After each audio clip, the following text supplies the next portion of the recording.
Hey, I'm DJ, and this is Rising Through Concrete with another great episode. Today, we're going to take a bit of a, not necessarily a pause, but we're going to kind of go through a bit of self-reflection. I thought it was going to be really interesting for us to really dig into like one of those things that, I would consider a life lesson, right? Question of today is going to be, what book has a profound impact on your life and why?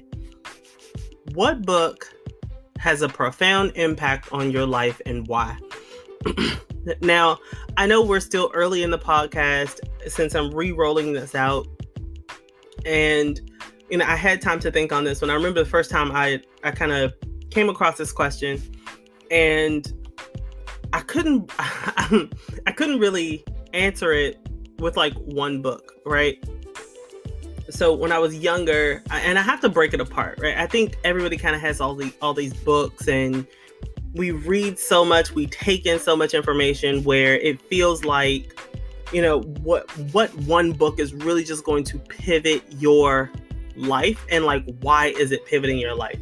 So I have a lot of those moments.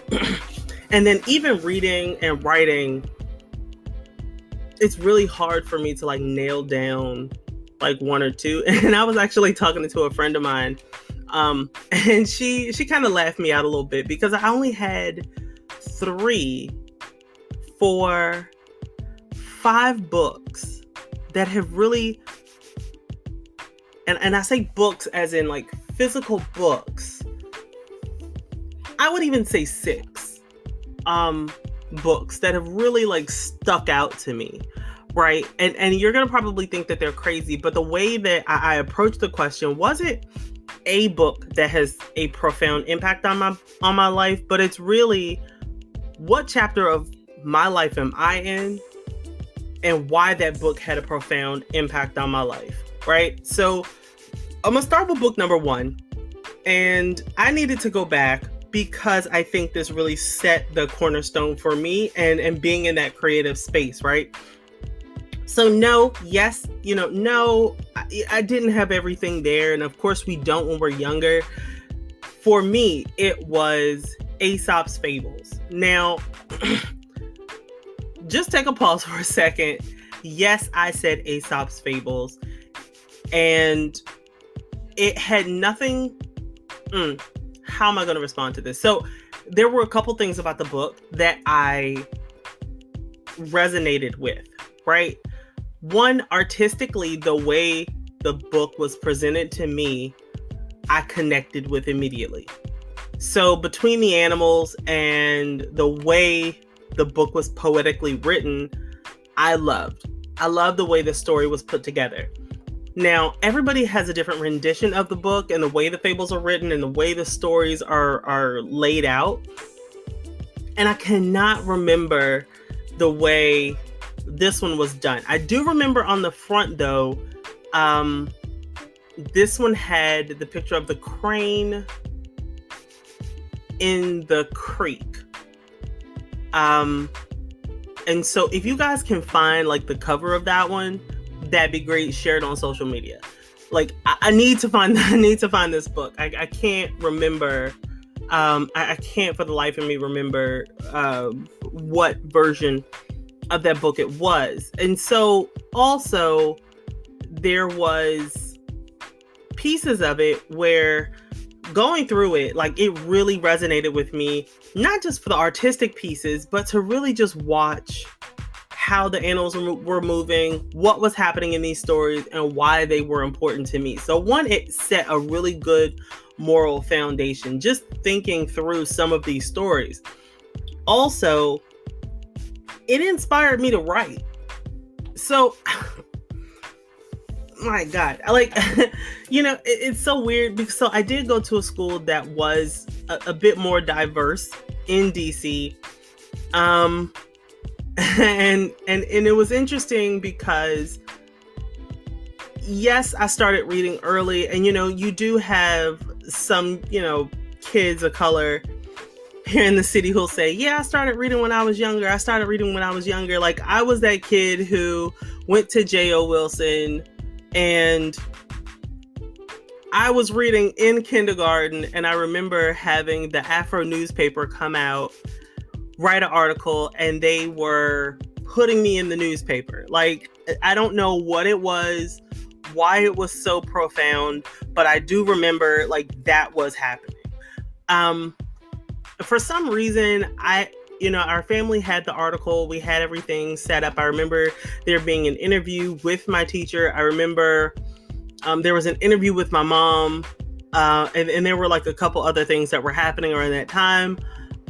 And we've done, of course, moving around and things with our family, separating out, coming back together, and we've lost that article. I've tried to reach out to the Afro newspaper quite a few times and have not been able to locate the article or the story. Now, if you guys can also help me find that, I'm also looking for it. I have not stopped looking for it, but it is something I'm still continuing to look for. It's interesting to me because I have grown up with quite a few developmental issues that I don't share. I don't share because I have been put down growing up, and they've been negative, right? Of course, teasing, of course, talked about negatively growing up and being in a separate class or doing all these other things. And so to share it and talk about it and to kind of fight through it, it's a bit different and difficult. I'm in a space now where, one, I want to kind of share it because in the moment it was really challenging, and it was exciting to be praised and accomplished, and to reflect and reference back to something like Aesop's Fables really helped me to strengthen that moral grounding of just like, hey, being yourself and being good at what you're, going into, and being sure of yourself is all that matters, right? Being honest, and doing what's right was really helpful, because at times I felt like I wanted revenge for people teasing me. I wanted to fit in at times, so I was willing to change who I was and just be a part of the crowd just because. And unfortunately, I see my son going through the same thing, and it's hard for me sometimes to see him go through that. And it's nerve-wracking, right? Like, my husband and I sometimes kind of sit and we kind of wonder, like, wow, that's, even because he understands what I've been through. I've shared it. And it's not an easy place to be in, but I'm glad something like that. And alongside my mom, I had that foundational piece that not only helped me to take off the way I did, but to continue to really think back and reflect on it. What I will say is, while I did and still do have some of those moments where I do pause and delay, I do tend to be more mindful of them. Of course, growing up, you don't think about it, and it's really hard. I think it was harder trying to integrate, trying to be social, trying to figure out all of those awkward moments as a teenager, as an adolescent, as a child. And I'm not going to say especially in DC, but I'm going to say, when you're in that space and sometimes you're living in an urban area or you're living in the inner city, for me anyway, because the neighborhoods aren't set up that way, right? I know for me, I spent most of my childhood being told that I talk like I'm white. I'm gonna just put it out there, right? Like, I talk like I'm white. I don't know what that means, right? Like, I'm in my 30s. I don't know what that means. I could sit here and I'm gonna play that card, right? I'm gonna just sit here and play that card. I don't know what that means. Tell me what that means. I don't. You need to tell me what that means, right? I'm speaking English. This is who I am. This is what I am. I don't know what that means. You tell me what it is, right? I got nothing for you. It hurt then. I cried about it. I had a speech therapist, and I loved her, right? She was from upper state New York, And that's that's who's taught me alongside my mother how to speak English, how to properly well, I'm not going to say properly, but that's who taught me how to speak English, how to properly enunciate. And I am who I am, and I'm absolutely okay with that. And I know that, you know, with my son, as he grew and he continues to grow, I've made sure that he can speak the English language. And even with him being in the city, because we still live in DC, kids tease him about the same thing. You know, it wasn't even just how I speak the English language. It's always, you know, just how I'm exposed and how I approach problems, even as a kid, even when I was just being myself and it didn't matter, right? It always took me back to Aesop's Fables. I want to skip ahead to the next book though. When I started, because there are quite a few books, but just profound, I want to say Lean In by Sheryl Sandberg. And this one's a little different because I could go down that route of, you know, how come you're not choosing something more along the lines of, you know, your color, your culture, the city that you're in. Please believe me, there are so many books that I would love to pivot to and talk about and just like spend a whole episode on it. And I think really I'll probably do that because I actually want to have more people on to have this conversation. I think it's a great one, right? So I might circle back to that.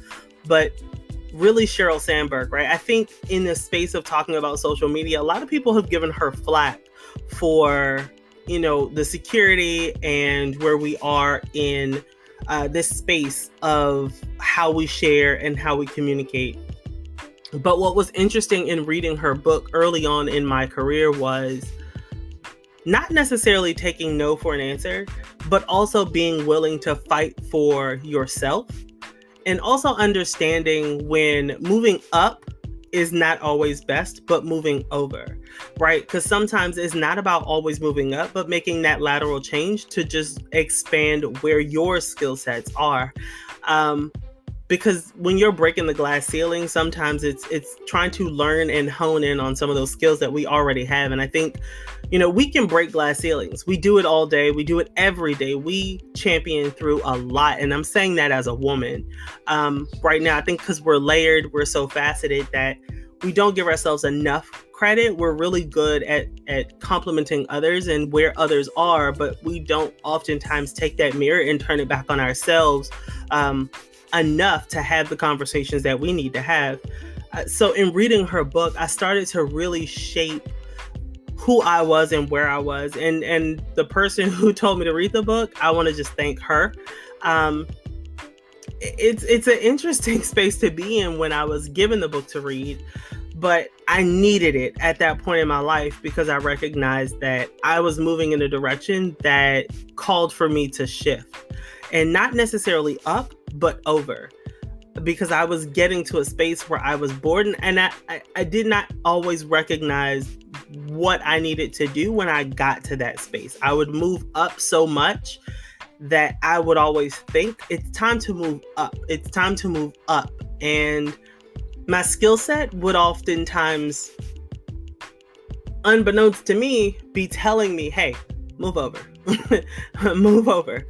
You're well-versed here. There's nothing left for you specifically, but you can move over. And moving over for me meant, hey, sharpen this other skill. Sharpen this other skill. Sharpen this other skill. Because once we blow it out the water, oh baby, you're gonna be well-versed all the way around. Like there's nothing left to do but blow it out the water. So for me, it was like, hey, take a step back, get it all done, and then move forward, right? So to that point, it really took for me early in my career. Well, not even early in my career, because it wasn't really early in my career. It was really just like a couple years ago, to really take a step back and recognize, okay, move over. But then also it took for me to really map out what I knew and how much of it I knew, not just in my bubble, but nationally and potentially internationally, which also forced me to start networking.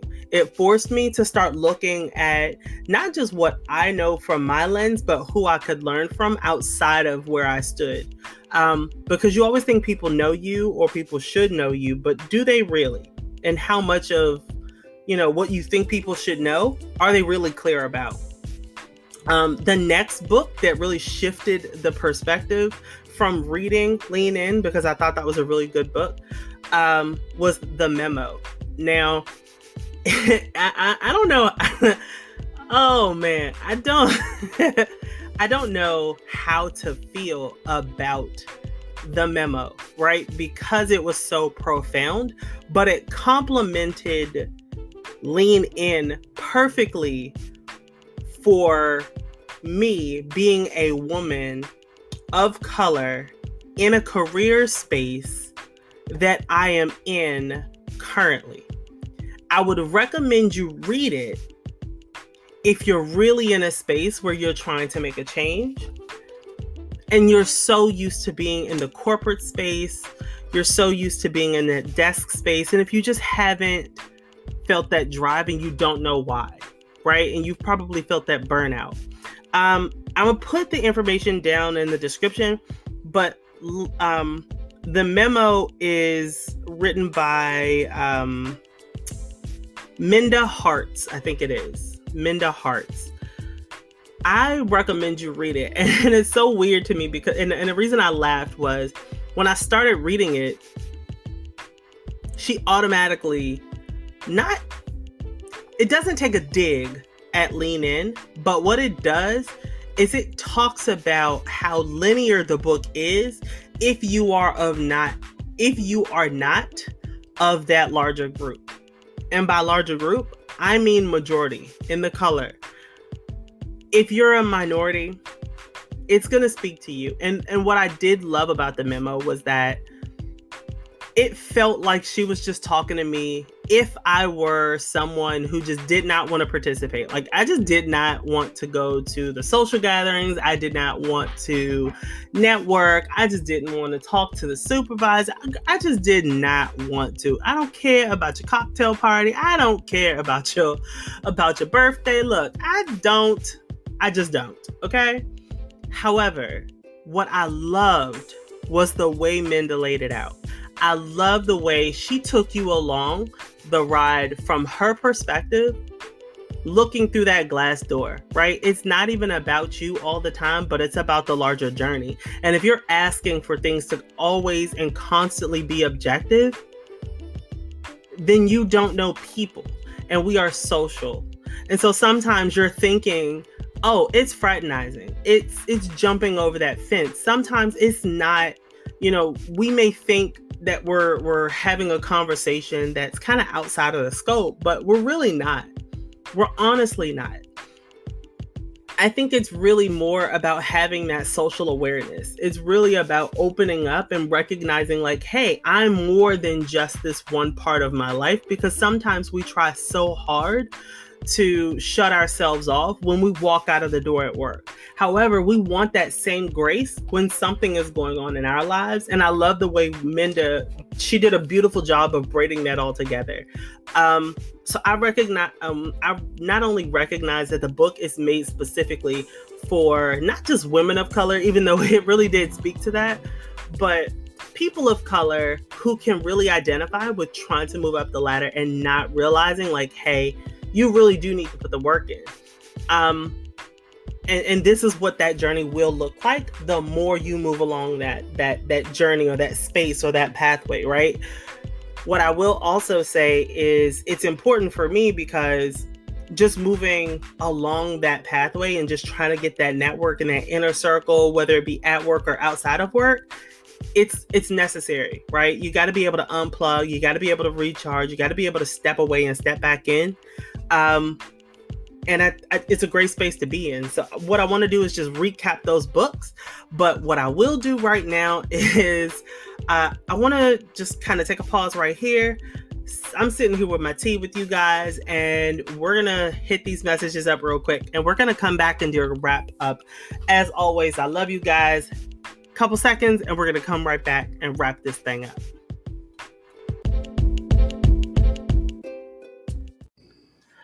All right, you guys, before we get into the next part of this show, I want to take a pause and highlight Anchor for making the show possible and just sharing with you guys how we're even moving forward with just building better, period. So I want you all to know that Anchor One is free. Everybody likes free, and I know for the most part, most people will say if it's free, it's not of quality. One, I want to just debunk that. Not true. A couple things with Anchor. One, yes, you can distribute your podcast. Anchor will take care of all of that for you, and it's done through most of the major mainstream platforms that you would listen to a podcast. One of the other pieces that I really do enjoy about using Anchor is that a lot of the tools that you'll need are right there within either the app or the website itself. So it's not like you have to download anything extra, and they're always looking for ways to be innovative and add extra features that the listeners and the users are looking forward to, making the process a little bit easier. Another piece to that is you can, yes, make money from the podcast. No, there is no minimum listenership. And of course, everything is in one place. I just want to let you guys know, yes, it's an app. You can do it directly from your phone. It's going to be anchor.fm to get started. Don't believe me? I'll drop it down in the description of all of the episodes moving forward, so you guys will have that. And if anything changes, I'll be the first to let you know.